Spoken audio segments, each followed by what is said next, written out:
Dumelang guys, welcome to my YouTube channel. My name is Sehlake, also go by the name Reneilwe, whichever one you can pronounce is fine by me. And if you are new on my channel, we do anything creative home living, makeovers, renovations, meal preps or meal plans, whichever one you want to call it, and anything DIYs just so we cannot break the bank, just to save us from that. And basically anything that has to do with us living creatively in our home, we do it on my channel. So if that's the kind of content you're interested in, please do subscribe. It's free of charge. And if you're watching this on your TV, please just quickly go on your cell phone, go to the YouTube app, type in my name, Sehlake, and then subscribe to my channel. It's free of charge, so you don't miss out on amazing content that has to do with living creatively within our homes.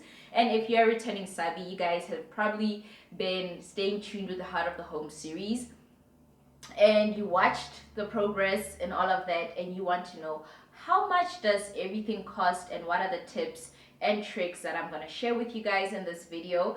And if you are new to my channel and you've never seen the Heart of the Home series, it is the series where we renovated this kitchen to being what it is. And last week we posted the reveal of this kitchen, so you need to just stop this video, backtrack, and then you'll catch us back on this video again, just so you don't miss out on anything.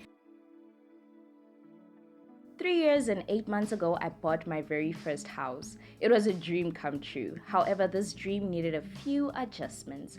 So I made over a few bedrooms and the living room, and the biggest one was when I designed and renovated the bathroom, with a bit of help, obviously. Now we are finally going to work on the most important room in the house. We are going to renovate the kitchen. Welcome to the Heart of the Home series.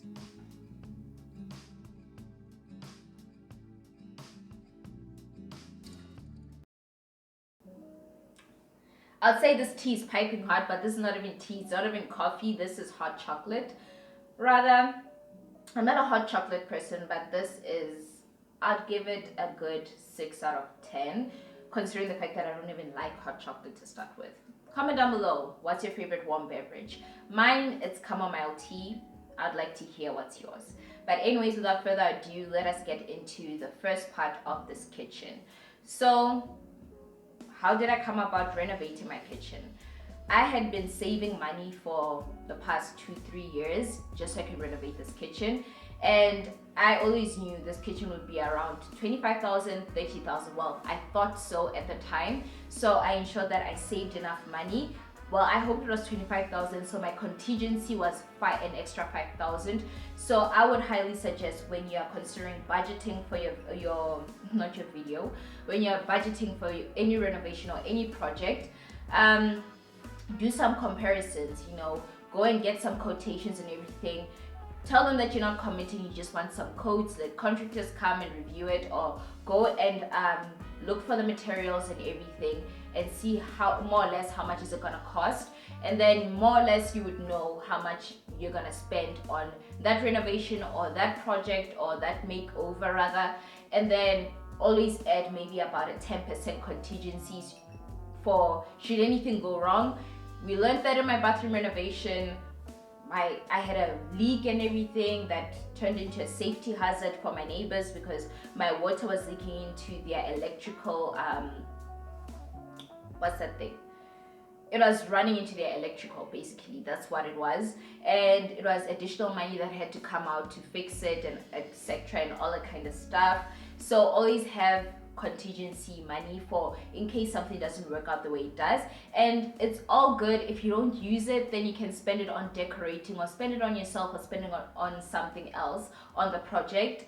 And that's how I worked out my budget from what I thought it was gonna be. But bear in mind, excuse me, I'm so sorry, bear in mind I wanted to renovate my kitchen from 3 years ago, so I had been saving money and etc.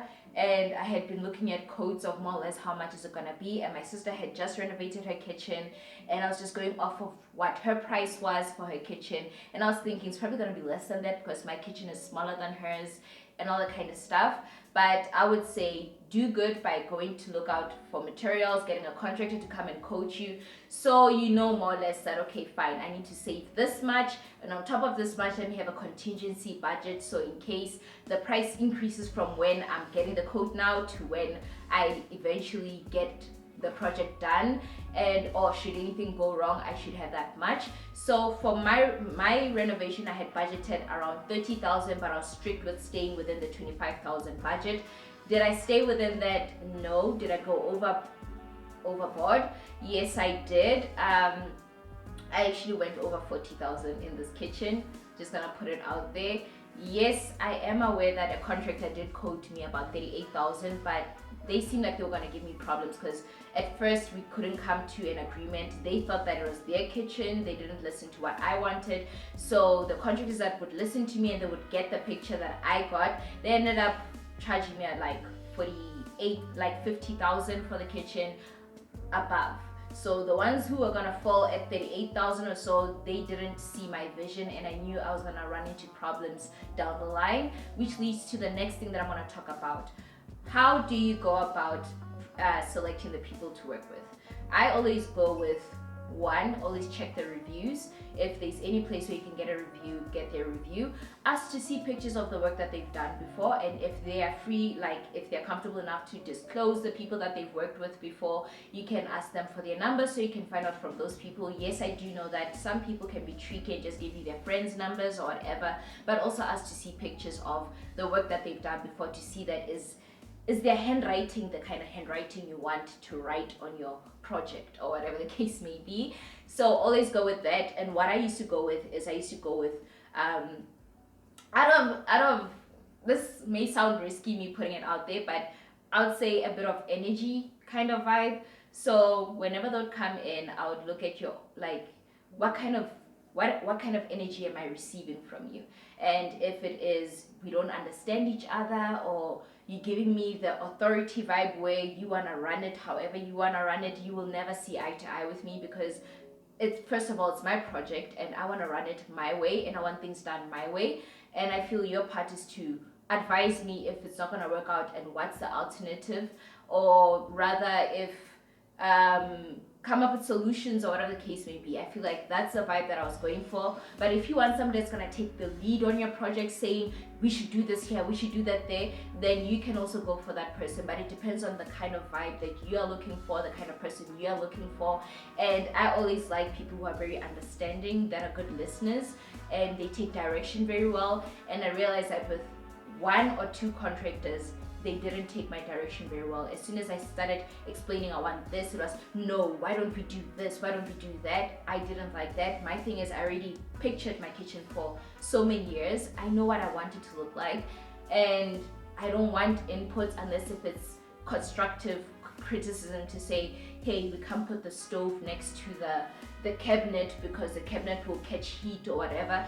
Then I would take that kind of advice. But if it is, no, we can't make your cabinet open this way because we'd rather open it this way, and there's no, good reason why it's like that, it's just because you prefer it to do it that way, then obviously always go with somebody that you feel like is giving you, that trusty feel, where you can trust them to run the project with you, where you can step away and you know that, this will be done to the T the way I want it to be done and however I want it to be done.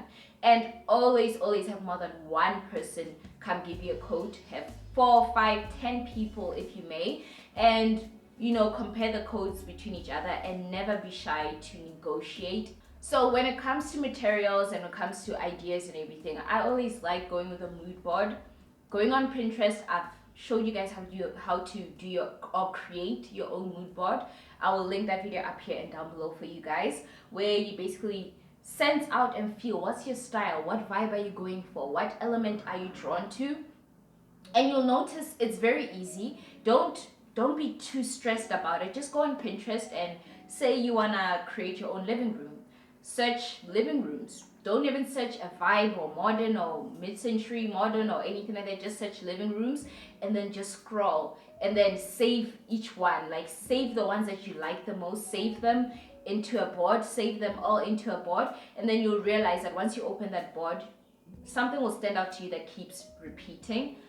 Once you open the board, you will notice and realize certain things that keep repeating themselves. Maybe you're into, black furniture or black accents, or maybe you're used to the wooden accents, like you like a lot of wood pieces around the house. Maybe you're into the craftsman style, maybe you're into, that's how you can easily find your style, by noticing that what is the thing that you gravitate towards the most. So this is gonna lead to the next part of what I want to talk about: compromising. What to compromise on, what not to compromise on. I would say have a list of things that you feel like this is the main reason why you're doing this makeover or renovation or whatever. In my case, my main reason was I wanted new countertops. Like, I had to have new countertops. I even contemplated keeping the old kitchen and just having a new countertop. That is because I wanted quartz countertop. It's more durable.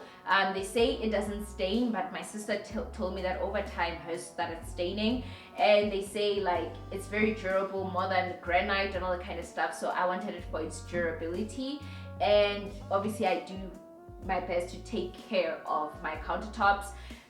So this was non-negotiable. I had to spend whatever money I needed to spend to get these countertops, and this is something that's going to increase the value of my home. So that's something else that you need to look at: increasing the value of home. What would increase the value of your home? What is it that you just like for the sake of liking and you want to add, but it won't benefit you when you have to sell your home or anything like that? So I also look at that when it comes to what I'm compromising on, what I'm not compromising on. I was not going to compromise on the countertops. This is something that I'm investing in, and it will give me my money back when I decide to sell my home. And then as far as my cabinetry, it doesn't matter what color my cabinet was. Yes, I wanted to appeal to just about everybody, but since I'm living in this house, I'm going to decorate it and design it how I feel I need to live in it. And the way I wanted to, I had to compromise because it wasn't worth digging much more into my budget just to have a different island. I told myself down the line I'll find a way to make my island stand out a bit more, and that is gonna come up more in my home updates videos when I touch up on certain things and when I change things that I don't like that I'm gonna mention in this video. So that was non-negotiable, and here were my negotiables. Due to the budget, I couldn't change the electrical. I wanted my microwave to be in my island, but that was gonna run, oh, sorry about that. That was going to actually be more expensive for me to rewire my home and everything. It was gonna run my budget very high, and I decided that, you know what, I'd rather just have my microwave on my countertops and deal with that, and I'll later on swap out my microwave for an aesthetically pleasing one. The one by Swan is a beautiful microwave. I feel like that one is aesthetically pleasing. I can just add it here. It's not chunky, it doesn't take up a lot of eye space, so you can just have it on your countertop because it's cute enough to be on the countertop. So later on I will change the microwave and do that, and then later on I will also rewire the hanging lights in my kitchen that don't have any electricity in them right now. They're just using the puck light system that's battery operated, and that's just pretty much it. So that is where the compromise was gonna be. And then as far as the stove, I did consider that I should keep the old one, but I realized that it's not gonna flow very well with the countertop. And the reason why I was very irritated by my old kitchen is that, you'll be cooking something and it'll be falling on the side. So for me, that was a no-no. I had to get a new stove, even though it wasn't within the original budget, because I had to think about it in the last minute to say, if I'm gonna renovate my kitchen, I gotta do it right. So that's something else you gotta consider. In the midst of staying within budget, you also gotta consider that what's one thing that you cannot keep as is, and you gotta change up and then splurge on that and compromise elsewhere. You can always do things in batches like I am doing right now. I did everything. You guys saw the floating shelves flow into the Heart of the Home series, but actually these came a week or two later. After I got paid, I saved up a bit more and I was able to get these installed. So with that being said, you don't have to get everything done all at once. See what needs to be done straight away and what's something that you can't compromise on. And the things that you can compromise on, ask yourself, is it something that you can get later on down the line, and then maybe save up more for that and get it down the line. But overall, keep in mind your overall budget. Will you be able to get that money back should you sell your home, or are you willing to take the loss if that doesn't increase the value of your home? And then as far as the next thing that I'm going to share with you guys, how can you save money in a case of a renovation? So in my case, I kept some of my cabinets. So if something is still in working condition, is still perfect, you don't necessarily have to kick it out of the kitchen and get a new cabinet or anything. So if you're new to my channel and you weren't following any of my part of the home series videos, can you tell which cabinets are old, which ones are new?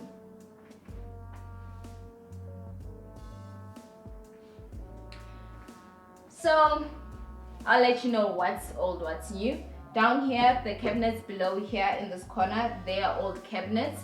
And this is an old cabinet as well as this one next to it. They are the old cabinets. Like this is also the old cabinets. Everything else is new. I had that addition on top, which you can't see. I'm just gonna tilt you guys up so you can see a bit. So that addition, this addition on top, they put it on top of there because I wanted my cabinets to touch the ceiling, and then obviously around the fridge and the cabinets here above the fridge, that is all new. But anyways, you can't tell the old from the new. It takes a lot for you to be able to tell the old from the new. Just trying to readjust you to where you were. So yeah, I kept some of my cabinets so I can keep the price as low as possible. Could I have recycled more of my other cabinets? Yes, I could have, because they were in perfect condition, and I could have reworked them into my kitchen. The carpenters I was working with would have been able to pull it off. I don't know why I went with just removing them as a whole, but I kept the ones that I could keep, basically just the 4 that I kept. And then another thing to make it look built in and make it look high end, I had my cabinetries run all the way to the ceiling, so it gives in a nice luxurious feel, and I don't have to deal with the dust that builds up above the cabinetry anymore. Those are old problems that I don't have, and so I compromised on that. That's how I saved money on this. And then another way I saved money was I sanded and stained my floating shelves myself. I didn't have any assistance with that, so that also ran down the price, you know, and all they had to do was install these. I did most of the demoing myself, well, majority of the demoing, like cabinetry, the old sink and everything. I did it with my brother, and then when Skotani Enterprises came in, they just removed the tile and got rid of the rubble, so that's pretty much what they were charging me for. Right, moving on to the next part of this video. What's what as far as how much things were. So I'm gonna put the prices down because I don't have them memorized. The countertops were slightly above, they were like 12,000 if I'm not mistaken. Were they 12,000? I'm not sure. And I got a bigger slab than what I actually requested. I thought it was going to be smaller than that, especially for the island, and the workmanship was very great. And then for the cabinetry, I paid 4,500 for the materials, and it was the carpenters that actually went and placed the orders for the materials for me, and they knew a place that was very affordable. So always also you know, liaise and speak to the person who's going to be doing the job. Chances are they have better deals elsewhere, and they know people who are more affordable than you ever can find. Because if I went to Leroy Merlin, this was going to be very expensive. If I went to I read the reviews on the ones on Builders Warehouse. They weren't very good. Some were alright, some were like not so good, and I just had to go with, you know what, spend what it needs to be spent on as far as the cabinetry is concerned. And then I paid 5,500 for the labor for this getting installed and everything. I do understand the pricing because this was a lot of customization. As you saw in my video, they had to build each cabinet, put them together, had to, like, yeah, they basically had to. The floating shelves, I bought them at Leroy Merlin. they didn't need to be cut or anything. All I did was I sanded and stained them, and all they did was come in and install them, and they installed them for 600 rands, all of this. And it was a lot because they had to check where the pipes were and everything so that they don't hit any pipes, and they drilled them in. And these are very sturdy, sturdier than I could have ever installed them, and I'm glad that I chose not to DIY this. And part of being a DIYer is knowing your strengths and your weaknesses, knowing when not to touch things and when you can actually attempt to touch things. And this was one thing that I wanted to get done right first time around. And yeah, and then moving on to the tiling, which was very unfortunate because I still see the bits of mistakes that were done with this tiling, and it does make me upset because I feel like if I was more patient with myself, I would have installed it better. But the tiling cost me 600 rands for the installation. Could I have gotten a better deal elsewhere? Yes, but I panicked in the midst of installing the tiles, and I ran out of my house looking for somebody to tile for me. And yeah, they didn't do a perfect job, and their attitude was not 100% good. And I probably should have just halted and waited and got a professional, like a better tiler, a professional one or something to be available, and then they can just install this for me. But I needed it done on that day because I was just impatient. But yeah, it cost me 600 rands for the installation, and it's not 100% the way I want it to be. But yeah, it is what it is. I see the imperfections, but other people don't necessarily see it. It's probably because I feel like if I'm paying for services, I expect nothing but perfection. So yeah, so it cost me 600 rands to get this tile installed. Well, with the countertops, I forgot to say that 12,000, that price, it included them fabricating the countertops, cutting the countertops, installing the countertops, delivering the countertops here. And they are based in Midrand, and that is about like maybe 30 something kilometers from where I live. So that was all included in that price. And then as far as the stove is concerned, I got it from Gain.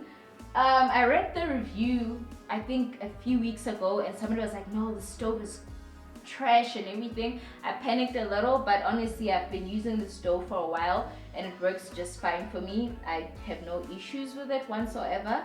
So yeah, I feel like the oven is a bit low because I'm used to that old stove that I had, but it's taking some adjustments. Like I'm adjusting to this. But yeah, the stove was 4,200 or 300 if I'm not mistaken. It came as a set and they delivered it at my home. And then I got this backsplash from Remodel, and this cost me, I think it was 500 rands.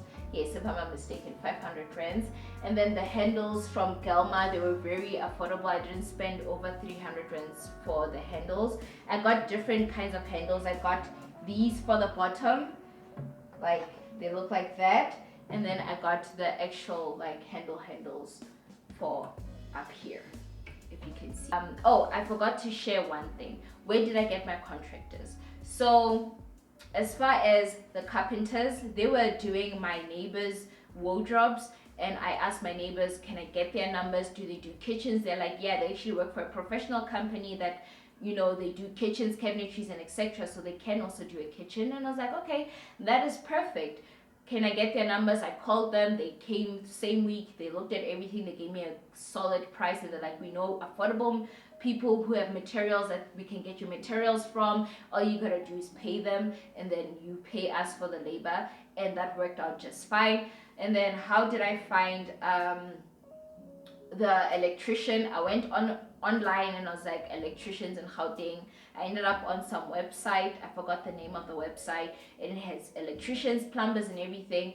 And I basically got the electrician. You can also probably go to Remodel or Kandua rather. That's partnered with Remodel. Get them from there. I've used a Remodel contractor before for my bathroom. So in a case like that, if they mess up, you can go to Kandua and say, listen here, this person messed up. And then they'll send you somebody else to fix that other person's mess. So I like the fact that there's somebody who you can go to if this current person messes up, as opposed to the guys that you get at the streets. If they mess up, come tomorrow, he might not be standing at the same place to come and fix the problem or whatever. But I'm not saying don't give them a chance. I think you can give them a chance if you can afford to, you know, have something messed up and fix it yourself. It's coming closer to the time that I should wrap up this video. And then where I got Skotane Enterprises, I am well acquainted with the project manager, so he showed me the work that he's done and I trust him so much. So I was like, can you do this for me? And he was like, yeah, definitely, without a sweat, I will do it for you. Like, without hesitation, he agreed. And honestly, I have zero regrets, and I'm glad that I actually got them on board. And yeah, where did I get the, okay, I discussed the Skotane Enterprise also provided the plumber, so that was 100% great, because they did the demo and the plumbing, so I love that for me. And what else? The tiler I got outside of CTM, hence why the job is not up to par. And yeah, I'm stuck with what's here. I'll just have to see where I can touch up and fix things as far as regrouting and all the kind of stuff. So yeah, that is where I got them. And then last but not least, what is it that I don't like about my kitchen that I want to change? You guessed it, the floating shelves. I don't know why I went dark. I keep looking at them each day and I regret it, because my gut kept saying just go light. If you don't like the light, we can always go dark. Then another thing that I need to fix is the fact that down here I'm still yet to fix the plumbing for my fridge and like secure it. And then another thing that I do not like is the fact that I forgot to put my hood plug, to have it routed through the cabinets to the plug that's behind the fridge. And then another thing that I don't like is the microwave being on my cabinet, on my countertop. I'm gonna have to live with that, but in an aesthetic way, I'm gonna change up my microwave to something more aesthetically pleasing. And here's things that you're gonna wanna stay tuned for. I already recorded where I organized these things. You know, I decanted stuff and I sorted out my open pantry. This is my open pantry, by the way. I'm still gonna work on my my tea/coffee station in my kitchen, and I still need to fix this down here because the tiler could have at least like put the tiles horizontally. But I'm thinking I must go with a wood trim, and then put it down there so that it's seamless and it looks good. But after I've sorted out the shelves as well. And the hood, we couldn't afford a new one at the time of the renovation, but down the line we'll be able to get a new one. And I'm still yet to replace the filter, the yucky, disgusting filter. It was hard for me to get it, so we're still yet to replace that. And then I still need to elevate my fridge on the one side so that it can be straight and level due to my bed tiling. That's why it's slanting to the side, like I already said in the Heart of the Home series. But besides that, overall I am very much happy with my kitchen. It's not much that I want to change about it besides the few little aesthetic things that are going on with it. But as far as functionality is concerned, I give it a 10 out of 10. And let me know down below what more questions you guys have for me. What do you want me to share with you guys that I probably left out in this video? And with that being said, thank you guys for tuning in. And if you watched this video this far, please leave me a heart emoji down below so I know that you watched it this far. I really do enjoy you guys interacting with me, and I do enjoy interacting with you guys. And don't forget to be kind, love, and light. Bye!